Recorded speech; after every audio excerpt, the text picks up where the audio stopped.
Okay. Hi everyone, welcome to Facebook Live. It's the Brightside with Carol and Lavinia, about to go live with our Singaporean chef Jeremy Nguee joining us here in the studio this morning, looking nice and colourful. Okay, so we're going to be chatting with him, finding out about what he's up to, what his passion projects are, how did he get to where he is today. Join us live on air in the meanwhile. We're headed to 1FM 91.3.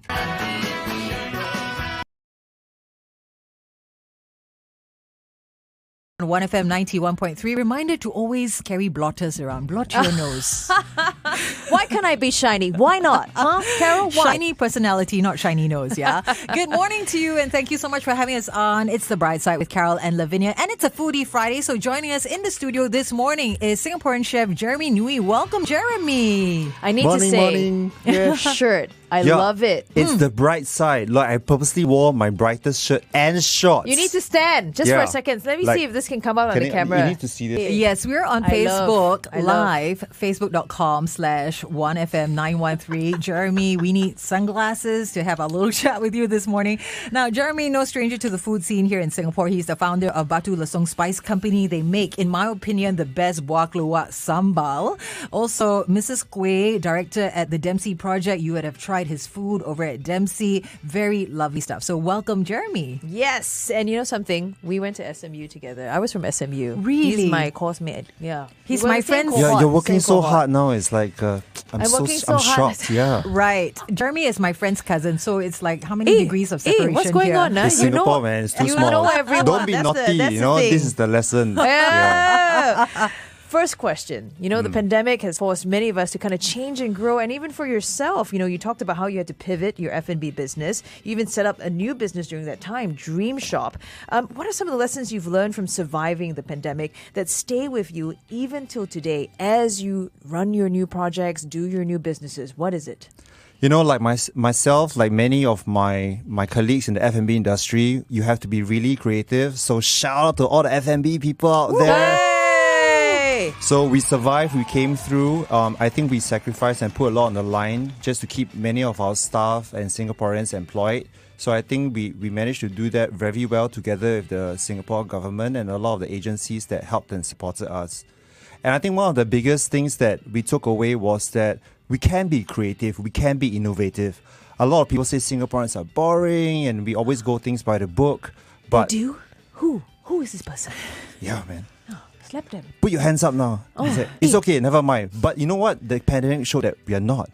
We can be creative, we can be really cool, and when we are forced to, right, we will rise up to the challenge. It's interesting that you said that because during the pandemic, there were a lot of home bakers that started businesses as well, and they're flourishing still till today. So what are some of the 3 attributes a food entrepreneur like yourself has to have when wanting to set up an F&B business? I think, like with any kind of business or like a passion project, it's very easy to get lost into the enthusiasm and the optimism of being able to be successful. But it's very important to be level-headed and objective. Also be very open to like taking advice and not making too many assumptions, especially when you want to be proven right or successful. That's a really great response to that. And what is one piece of advice you have for a budding food entrepreneur? I think that it's very important to like try to talk to as many people as possible to really find out, is there really a demand for like that product or that service that you're offering? And of course, get expert advice. Don't be afraid to try. Don't expect it to be perfect, and be adept along the way, be flexible, but be very open to say that, hey, this was a mistake, I was wrong, let me like change the track. I feel like that is advice that applies to everyone in everyday life. Yes. Don't you think so, Carol? Yeah, pretty much when you're trying to embark on a new project. I'm very curious about how, Batu Lesong Spice Company, Mrs. Nguee, the Dempsey Project all came about, Jeremy. I have been actually working also as a chef consultant for 10 years now, and one of my first big piece of work was all the way in St. Petersburg in Russia. Wow. So me, young Singaporean guy, never been to a cold country before, suddenly went into like the deepest winter, minus 22 degrees. Sorry, minus 22. Yeah. And there was no sambal to heat you up. There was no sambal. I bought the most fashionable coat from Zara. the moment I stepped down to the airport, that cold hit me like a wall of ice. Game over, huh? No, they were all laughing at me in the car. They turned up the heat. Yeah, it was really properly funny. But one of the things that I realized was that in many, many other parts of the world, like Singapore cuisine is so well respected. It's so loved. People see it as exotic and they want to try it. And many of them are willing to pay like really top dollar for the food that we consider as like everyday and very basic. Yeah. So when I came back to Singapore, it's been like a dream of mine to be able to do projects and come up with a brand that like commits ourselves to like the highest quality of craft and to really come up with a really good quality like sambal paste and spice paste to cook with. So that's how Batu Lesung Spice Company came about. Okay, what does Batu Lesung mean? Batu Lesung means mortar and pestle. The tumbuk. Like okay, the I'm action of learning. the- Okay, I thought maybe it's the name of your cat or your dog. No, just kidding. But you know, my Bahasa, the makcik will correct me. My pronunciation is probably not good. It's Batu okay. Lesung. Oh, we're not judging you No, on that must say today. it with the feeling. Yeah, lagi lesung. Like But you buah can- keluak. You can cook to make up for it. It's fine. But the buah keluak, I actually really love that Buah sambal. Buah keluak sambal is my favorite. It comes in a bottle. It's magical because that's the stuff I put in my fried rice. We're talking about it. That sounds And delicious. I tung my fried rice with it, so I get buah keluak fried rice, courtesy of Jeremy's product. And I put some luncheon meat in there, and oh my gosh, it's absolutely amazing because to make buah keluak itself is very time consuming, right? I also don't know how to do it, by the way. So thank you, Jeremy, for this amazing, brilliant concept. And of course, we also seen it in Shake Shack's burgers. The Yep. buah keluak burger. Tell us about was that project. Super fun. The sambal mayo burger. Yeah, that was the world's first local burger offering for Shake Shack. Oh, really? There So- was a long queue just to get your hands on those burgers. Did you manage to get one, I did Carol? not. I missed it. So it was really good because when we did that in June last year, I think that the team, the Shake Shack culinary team, really just wanted to explore like different flavors of like the places and the communities that they're in. It's like part of their mantra, like giving back to the community. And I'm very grateful for the support, not just for myself, but I think we've opened doors for like collaborations for Shake Shack with like local chefs around the world. And after we did the sambal mayo burger, Malcolm came on to do the wok lok one. Ah, that's right. Yeah, that was super good. So Yes. he's done it only like a couple of times, and I went down to get it too. It was amazing. My dream collab. That This one. is a very tough show to do today, this morning. I'm so hungry. Making right us now. all so hungry. Hey, joining the fun. We are on Facebook Live this morning at facebook.com/1FM913 and on YouTube as well, by the way. Check out Jeremy's handsome face. He's got really great skin, I must say. Yeah, what's up with What's that? your product? Elemis. Ooh. All right, coming up, and when we come back, we'll be talking about how to plan a meal to impress the in-laws. Jeremy's got some tips and tricks for you. That is next. Feel like that's a really. If your in-laws. No, we for Sam. expert advice. No. All right, hang tight here on 1FM. Good times. Greatest.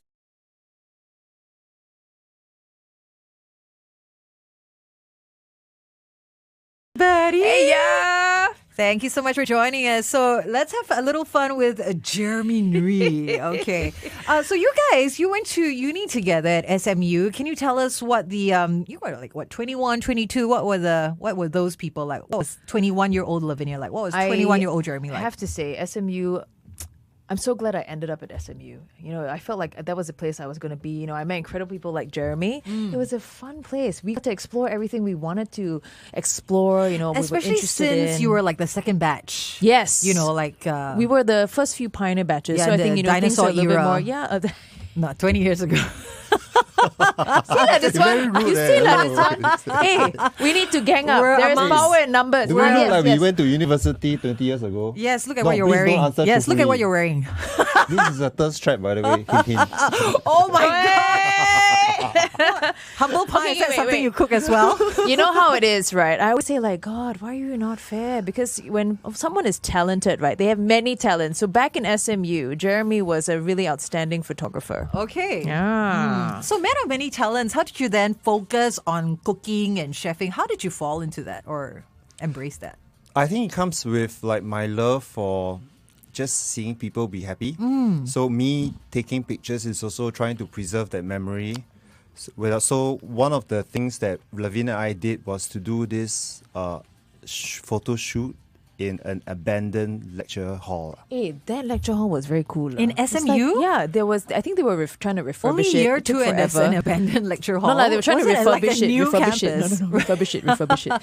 And it took a while, but it was such an interesting space. And I think everyone just like, wow, creativity just flowed, especially with Jeremy, and being behind the camera and all that. It was a really Apparently, great space till to do. today, the photography club that you guys started, or Jeremy, Smooth Act. It's Smooth Act. is still around. Is it? Yeah. And it's like super legit. They need Yes. to have a cooking club. There probably is. I Food think. Probably club. there is. Or There's a foodie, gourmet or is it? club. I think. Hey, Yeah. why don't- last All right, time so don't- in hindsight, what would you say to your 21-year-old self? Congratulations. Hey, very good. Well, Give you claps. at the age of 42, I'm still without a driving license. Oh my Are goodness. you serious? Yes, That's why you were yes. going to cycle Never mind. here. You Yes, also, don't right. it's a need. practical thing, right? You don't It's need. actually faster if I cycled here. Hey, but it's sweaty, lah. I thought it No, was man, the weather now is like 26 degrees. And then you have to come in your tight shorts. Hold on, The eh, cycling global shorts. warming don't now, Singapore is like so cool. We have like the coolest weather in the whole world now. You know what? It's true. I can feel that shift in our climate, I was just thinking it's getting hotter because it was so breezy a couple of weeks ago, and now it feels like it's getting hotter. Well, it's -2 in Seoul now, so that choose which one do you want? You Yeah. want 26 degrees in Singapore, or you want I like the winter, though. I like the winter. This is the Hey, man that went to like negative 20 degrees in St. I cannot Petersburg. I hope you've learned from that. Hey, can you tell us whether the weather affects your mood for cooking? Hey, good question. Yeah. No, of course, like all of us, right? Yeah. You know, when your weather turns like a little bit cold, Singapore winter, then all the hot pot come out. So it's Must eat all. mala. So that's how it is for you in your cooking. It's like, let's add the spice, let's add the fire, let's make it hot soups. Yep. Is that it? Nice. Okay, let's have some fun ones. Okay, what are 3 things about Jeremy Nguee that will surprise us? Boom. I don't know, Eh. I cannot lie. Hey, Like, don't shy. There's many things that we should celebrate about you. Share with us. Okay, you did share one that you don't have your driver's license. Never mind, there's still time to get one. Still time. Okay, I'm how not a about sporty how about person. we jump back Okay, it's on not air? sporty. We'll jump back on air and continue this discussion. Okay, hang tight, Never mind, everybody. you think.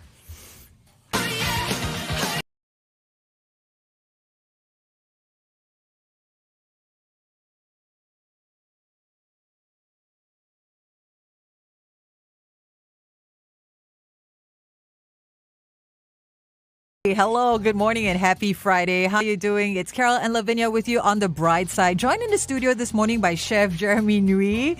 Thank you so much for making your way down to SPH, Jeremy, and I'm glad. Okay, we're just discovering off air why he was actually planning on cycling. That's because he doesn't have a driver's license yet. But you know what? I was thinking to myself, Jeremy is a very fit person. Always looks so good in those suits. Yeah. I wasn't surprised. I was like, he's just trying to keep up with his Very fitness. active person. He is, he is. So you're a cycling enthusiast, and you're also, very passionate about promoting Singaporean cuisine.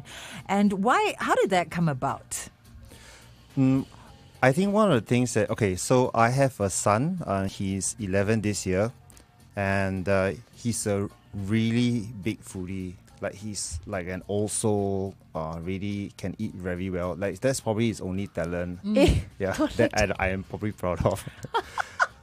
And I think one of the things is that when you are a parent, suddenly you think about the next generation. And through my work, right, I actually meet a lot of chefs who are very, very talented, super hardworking, and have been in the industry for a much, much longer time than me. And I see that the return on their time, I feel, is not commensurate with the rest of the market. And personally, I feel this is partly due to a willingness to pay problem. And while we do pay like a top dollar in a restaurant for a food that is seen as exotic or foreign, right? We tend to have a stigma, say that, oh, it's only a mee soto, it's only like a bak chor mee, so it should be a hawker food in a hawker center, and then I should only pay a hawker price. Yeah. So this is one of the things that I wanted to try to like highlight. And I think over the years, we've been very successful together with many food influencers, writers, media, as well as like chefs. We've together push like the boundaries, and hopefully this will leave like the industry in a much better place. that when we leave it. I think you are definitely elevating the status of Singapore food, Singapore cuisine as well. You know, like you're right. A lot of effort goes into making a lot of the dishes that we enjoy here in Singapore, especially Peranakan cuisine. A lot of effort. Takes days sometimes. All right. So talking about Singaporean food, we find ourselves in different situations from time to time here in Singapore, cooking for our friends, our family members. Now, can you tell us how to impress our in-laws with a meal? Should you be using food? And of course, should we be cooking better than our in-laws as well? Wow, loaded this question. Loaded. Oh. You know, like one of the themes I feel like our objective for today is to help young Singaporeans have a happy family so they can have more children. Yeah. So this is what will be driving, you know, our conversation. You're taking one for the team. Good. Thank you. Yeah. So if you are hosting your in-laws, you know, food is always such a nice way to like get people around the table. But it's always a little bit tricky, especially if your mother-in-law is like an expert home cook and the matriarch of the family. So I think when it comes to like cooking a dish, it's important to find out what she likes, but completely avoid the dish or dishes that she cooks very well or is famous for. So if she cooks like ayam wokelok really well, do not attempt this dish. That would be like even if suicide you are very mission. good at it. Always cook something that you think that you are comfortable with, and that you can prepare it simply so that you can spend more time, you know, sitting down and then like chit-chatting. Yeah. And I think it's more important also to like think about like the ambience and not just the food. So there are other ways to also make her more relaxed. You know, when she comes, give her flowers. If she will drink, ask maybe like your spouse to make her a cocktail. Wow. I want to be part of that dinner party now. I like this mentality of, you know, being Yeah. mindful of some of these social cues actually that aren't always spoken. They're not written anywhere, but this is how maybe you show respect for the elders as well. You know, it's about showing respect basically. What are some of the other things that we want to take note of? No, at the end of the day, right, the reason why you have your in-laws over is because you want them to feel comfortable with you. You want them to know that, you know, their child is in a good hands and is in a good family. So I think it would be really good to like just be as comfortable and as relaxed as possible. And if you need to like tapao food to complement your menu, do that. Like you shouldn't feel stressed about it, because if you are then running to the kitchen back and forth and trying to get like edible flowers or like small dots on the plate and all, it's just gonna stress you out. Yeah. And in fact, you know, if you know that your in-laws or your mother-in-law or father-in-law are really like enthusiastic and helpful in the kitchen, you should prepare in advance, because they're definitely going to ask you, oh, is there anything I can help with? Yeah. Right? And of course, you'll say, oh, no, you know, it's all good. But they're going to linger around, and because they're also curious to see what you're doing. And you can already prepare in advance. Say, oh, actually, I need help. Can you help me to like chop up the spring onions, or can you help me to like finish the garnish, put the fried onions on like the rice, or like sprinkle the spring onions over the chicken. And you know, while you are like doing all these small prep and finishes in the kitchen, it gives you also a chance also to connect. Yes, yes, good So point. even before the meal, you know, the game has already started. The game. Yeah. Right? You game? having this little private conversation, you know, with like the spouse and your other-in-law, like in the dining room waiting, you already have started your own little dance. And I think it's an opportunity to show that you're like a team. What kind of dishes do you think are suitable for preparing for your in-laws in general? Of course, if they are okay with, like, I always think like Italian food is like a good way to go. So even if they like local flavors, you can think of like preparing something in a format that they're not always used to, or they like consider would be a treat or something different for them, so that they don't always feel like it's kind of a routine, and you also marks the occasion as something a little bit special. And also, it doesn't give them a very clear like comparison point, Exactly. right? Like you Yeah, could make like, right. I don't know, pasta with the sambal that you talk about, but you know, at least it's not ayam wakelak that your Yeah. mother-in-law makes so well. I'm just curious as a chef though, what's the most exotic dish you've prepared Hey. for your in-laws? Actually, one of my most favorite things to cook is like nasi lemak. Ooh. Oh, yeah. But with a twist, right? Or just No. very... Like, because it's like there's so many things you can do. Yeah. There are obviously like vegetarian versions. like beef rendang you can make in advance. Ayam, you can also do like ayam rendang if they don't take beef. Yeah. Yeah, and then you can obviously buy all the other condiments. Cucumber you just slice. Sambal, we also have like a lot of good options in the supermarket. And then of course the fried peanut ikan bilis, you don't have to do it yourself. Yeah, so I think it's like one of the things that people can just sit around the table and like assemble their own. So it's a little bit fun also. Okay. Do you cook often for your in-laws? Yeah, I cook often. Hey. I cook often, period. All right, I got a very important question for you, Jeremy. Okay. You talked about making rendang and chicken and all that. I understand that people get very creative, they get very enthusiastic, but what happens, right, when you overcook your rendang or your chicken? What can it still be saved, or is it just a lost cause?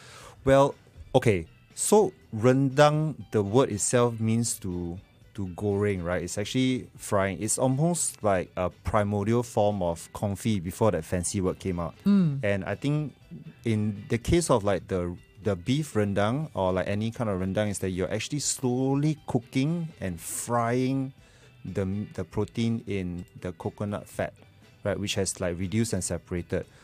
The thing is, the reason why you say it's like dry as opposed to hard is because actually it's been cooked too quickly at a very high temperature with not enough liquid.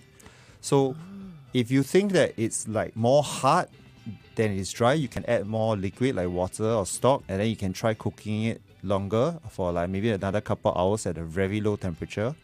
Or if it's kind of like dry and stringy already, I think it's kind of too late. Too late. Tapao time.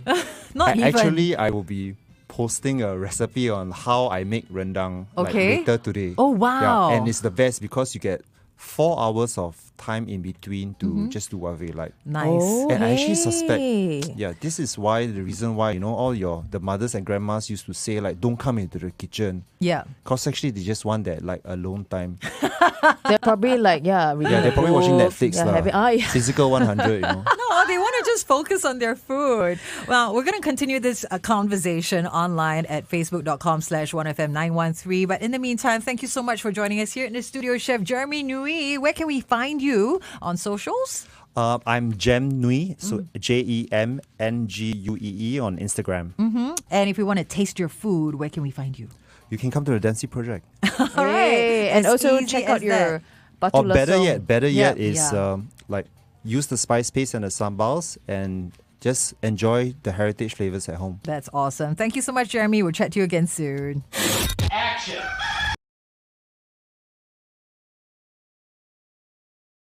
You wanted to ask Jeremy something? Okay, cheeky question. Who cooks better? You or your in-laws? Since we are like on air and live, of course I have to say that I cook the best. Hey! But- Has your but- mother-in-law, your father-in-law ever praised you? Like, Jeremy, this is delicious. Well, they are always very encouraging and gracious, right? So even though they're probably thinking the same thing. Well, but the thing is, we never learn how to cook in isolation anyway. And I think like a lot of like the way I cook and my taste buds and all have only become like how it is today because of like what I've learned from my parents and my in-laws, and of course a lot of the other chefs that I've like eaten their food with. Model son-in-law. this I one. know. Model son-in-law. I feel like there's a lot under Jeremy's sleeves, all these recipes that we need to pick his brain on, and he needs to share with us as well. So we're curious about this rendang video. It's going to be on YouTube. It's going to be on your Facebook, your Instagram. Where? It's going to be on my Instagram. Okay. Yeah, I just learned how to make video reels.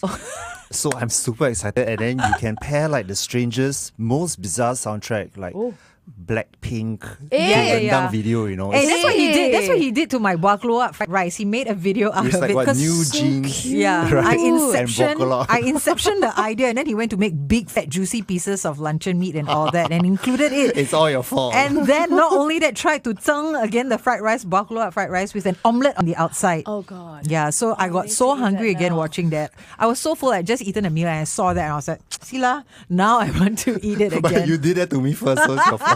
Oh, fight. Oh my gosh. So yeah, no, I love that your spices, you can do so many things with them. You can get creative. And I mean, that's just not the one way, but one of the easiest ways to do things. And, a quick, easy meal, I would say, when And you're I think pressed it's for a time. great way to start, to get interested in Singaporean flavors, spices and all Yeah. that. I think it's a great stepping stone. Tell me this, if there's one thing you could eat all day, every day, tell us what it is. Give us one savory dish and one sweet dish. Go. It is very unfair to ask a Singaporean this question. Hey, why? Everyone Because has favorites. We're spoiled for so choice. many Yeah. dishes to eat. Every day I feel like something. Yesterday I took a bus to eat char kway teow at Zion Road. Hey. Yeah, Oh, that's really I got good. the last plate someone. Wait, the one 18. near the entrance or the yeah, one the inside? one near the entrance, number 18. Because got two, right? One Yeah. inside. The inside one. So people today say. now at Toa Payoh, right? So I'm thinking like I can just take the bus over, see what to eat. There's like the mee sua. Bak chor mee, that's Bak chor like mee, fish that's right. noodles down Oh, here. ban Here, just mian. here. Yeah, ban mian. Outside here, the meatball also very See good. how Yeah. to choose. You choose one. You every day also cannot eat the same thing. Okay, how about sweet dish? Sweet dish. Sweet dish is a bit easier. Busy, right? Yeah.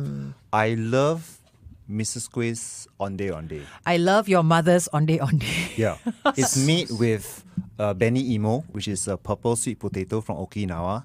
So it's very soft and my mom somehow has this touch, right? So she makes all the kueh herself. Jeremy, It's got it would, liquid. this would have been better, of course, with some samples in front, but it's okay, it's okay. Well, don't you get like gula melaka all over your soundboard? No, your Yeah, producer will what kill if me. our mouth sticks together?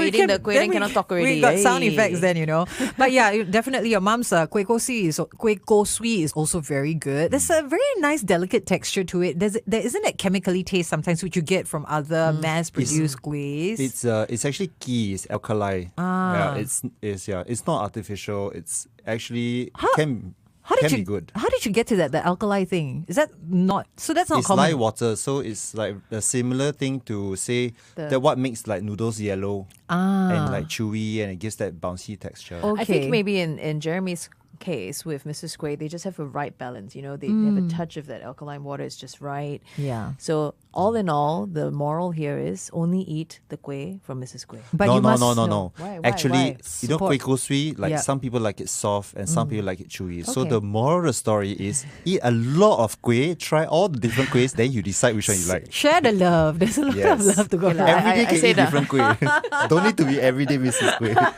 I love that. That should be a tagline. Every day, different kueh. Yes, every day different kueh. Oh, that's so Be on a good. t-shirt. Every day different. Your mom can use it as well, You actually. must write down. You must write And then, down. right, it should be the rainbow lapis. Oh, Every day, yes, you every peel off day- the layer for one Every day. day different kueh. All right. That will be my mantra here moving forward. On that happy note, time for us to wrap up our session here with Chef Jeremy Nguee. Thanks again, Jeremy, for joining us. Love the shirt, love the outfit. My and pleasure. of course, we wish you all the best. Speak to you again very, very soon. Have a Come good back. weekend. And of course, don't forget to bring samples next time. Oh, Okay, we yes, love ma'am. you. Bye, everyone.